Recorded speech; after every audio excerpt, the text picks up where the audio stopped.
Hi friends, welcome to up and down Tamil. இன்றைக்கு புதிர்கள் மொத்தம் 3 எழுத்துக்களை கொண்ட ஒரு சொல் தான் இன்றைக்கு விடைய அமைக்கக்கூடியது. புதிர்களுக்கான மேலும் பல குறிப்புகளை நீங்கள் நம்ம பார்க்குறதுக்கு முன்னாடி மறக்காமல் நம்ம channel up and down Tamil சேனலில் சப்ஸ்கிரைப் பண்ணிக்கோங்க. சப்ஸ்கிரைப் பட்டனை கிளிக் பண்ணுங்கள். இப்போ கிளிக் பண்ணிங்கன்னா பக்கத்தில் பெல் சிம்பிள் ஒன்று வரும், அதையும் கிளிக் பண்ணுங்கள்.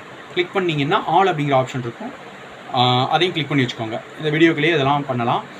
மறக்காமல் நம்ம வீடியோக்கு ஒரு லைக்கும் ஷேரும் கொடுங்க. அது எனக்கு ரொம்பவே மோட்டிவேஷனலாக இருக்கும். எந்த வகையில்னா நெக்ஸ்ட் வீடியோஸ் மேக் பண்ணுறதுக்கு எனக்கு ரொம்பவே மோட்டிவேஷனலாக இருக்கும். இன்றைக்கான புதிர்கட்டங்களுக்கான குறிப்புகள். இது மொத்தம் 3 எழுத்துக்களை கொண்ட ஒரு சொல்.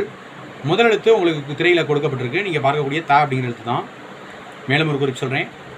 உலகம் அப்படின்னு சொல்கிறோம் இல்லையா, உலகம் அப்படிங்கிற அந்த சொல்லுக்கான இன்னொரு சொல், வேறு சொல்லுன்னு கூட சொல்லலாம். உலகம் அப்படிங்கிற சொல்ல இந்த சொல்லையும் நம்ம சொல்லலாம். தாங்கிற ஆரம்பிக்கக்கூடிய ஒரு எழுத்தில் ஆரம்பிக்கக்கூடியது. மேலும் ஒரு குறிப்பு சொல்கிறேன். இது சில இடங்களில் பெயராகவும் பயன்படுத்தப்படும். சிலருடைய பெயர் இது ஒரு பெயராகவும் இருக்கும். நன்றி, வணக்கம். தேங்க்ஸ் ஃபார் வாட்சிங்.